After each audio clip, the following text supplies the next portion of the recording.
معروف صحافی اور تجزیہ کار وسعت اللہ خان نے کہا ہے کہ آئین پاکستان کی موجودگی میں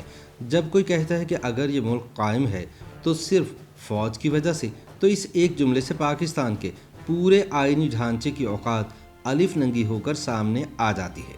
گویا اس ملک کو باہمی رضامندی یا نظریہ یا آئین یا وفاقی نظام نے نہیں بلکہ عسکری طاقت نے ایک لڑی میں پرو رکھا ہے، اور طاقت ہی وہ سورج ہے کہ جس کے ارد گرد باقی ادارے طفیلی سیاروں کی مانند گردش میں ہیں۔ اپنے تازہ ترین سیاسی تجزیے میں وسعت اللہ خان کہتے ہیں کہ ہم اکثر افغانستان کو طعنہ دیتے ہیں کہ اس کا نسلی اور جغرافیائی ڈھانچہ کبھی بھی ایک وفاقی جمہوریت میں ڈھلنے کی اجازت نہیں دے سکتا۔ وہ زیادہ سے زیادہ ایک ایسی ڈھیلی ڈھالی کنفیڈریشن کی صورت میں برقرار رہ سکتا ہے جس میں توازن طاقت کا انحصار اس بات پر ہے کہ کون سا گروہ کن حالات میں کب تک اقتدار پر اپنی گرفت قائم رکھ سکے۔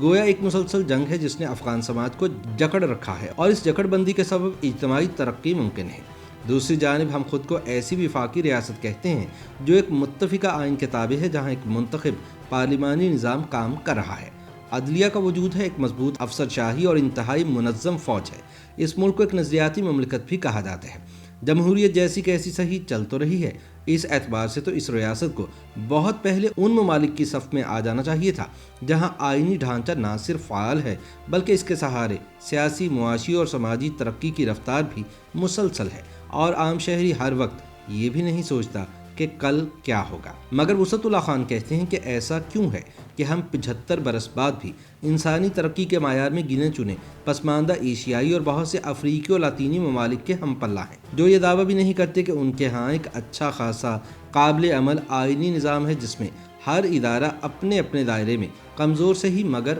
فعال ہے۔ ہم نہ صرف ان ممالک سے اپنا تقابل کرتے ہوئے اتراتے ہیں بلکہ بذات خود عالم اسلام کے امام بھی ہیں، اور اپنے حالات پر کڑنے کے باوجود ان سے پیچھا چھڑانے کی بجائے اللہ رب العزت کا شکر ادا کرتے ہیں کہ اس نے ہمیں اپنے سے بھی کمزور ممالک کے مقابلے میں غنیمت رکھا ہوا ہے۔ ایسا نہیں کہ جب ہم آزاد ہوئے تو قلاش تھے، ہمیں ایک فعال جیتا جاگتا نو آبادیاتی ڈھانچہ، بنیادی ادارے، مواصلاتی نیٹ ورک، بہت اہم جغرافیہ اور مباحثے کا کلچر ورثے میں ملا، مگر ہم نے اس ڈھانچے کو اور معیاری بنانے کی بجائے محض گنے چنے اداروں اور طبقات کی مضبوطی اور پائیداری پر تمام وسائل جھونک دیے، اور مملکت کی فلاح کا یہ اصول اپنایا کہ جس ادارے یا وفاقی یونٹ میں جتنا دم ہے وہ اتنے وسائل اڑا لے جائے۔ بقول وسعت اللہ خان جن ممالک نے آزادی کے بعد ترقی کی ان کی اشرافیہ یا تو خود روشن خیال تھی یا پھر اس سوچ کی مالک تھی کہ جب سب ترقی کریں گے تو ہمارا حصہ بھی بڑھے گا، مگر ہماری اشرافیہ نے جتنا میسر ہے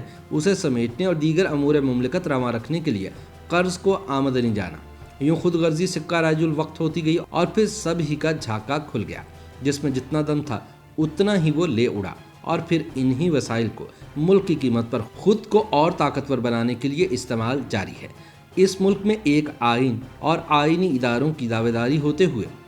جب بھی کوئی کہتا ہے کہ اگر یہ ملک قائم ہے تو صرف فوج کی وجہ سے ہے، ورنہ تو یہ ملک افغانستان، شام، لیبیا اور صومالیہ بن چکا ہوتا، تو اس ایک جملے سے ہمارے پورے آئینی ڈھانچے کی اوقات الف ننگی ہو کر سامنے آ جاتی ہے۔ گویا اس ملک کو باہمی رضامندی یا نظریہ یا آئین یا وفاق نے نہیں بلکہ طاقت نے ایک لڑی میں پرو رکھا ہے، اور طاقت ہی وہ سورج ہے کہ جس کے ارد گرد باقی ادارے طفیلی سیاروں کی مانند گردش میں ہے۔ مگر طاقت کا مذہب یہ ہے کہ یہ کسی ایک گروہ یا ادارے کی گرفت میں مستقل نہیں رہ پاتی، بڑھتے بڑھتے غیر ریاستی گروہوں اور افراد کے ہاتھوں میں تقسیم در تقسیم ہوتی جاتی ہے۔ وسعت اللہ خان کے مطابق یہی طوائف الملوکی کہلاتی ہے، جس میں جب بھی اور جس بھی طاقتور کا بس چلے تو ریاست اس کے اشاروں پر مجرا شروع کر دیتی ہے، اور فیصلے کھلے ایوانوں میں نہیں بلکہ بند کمروں میں اور کھلی شاہراہوں پر ہوتے ہیں۔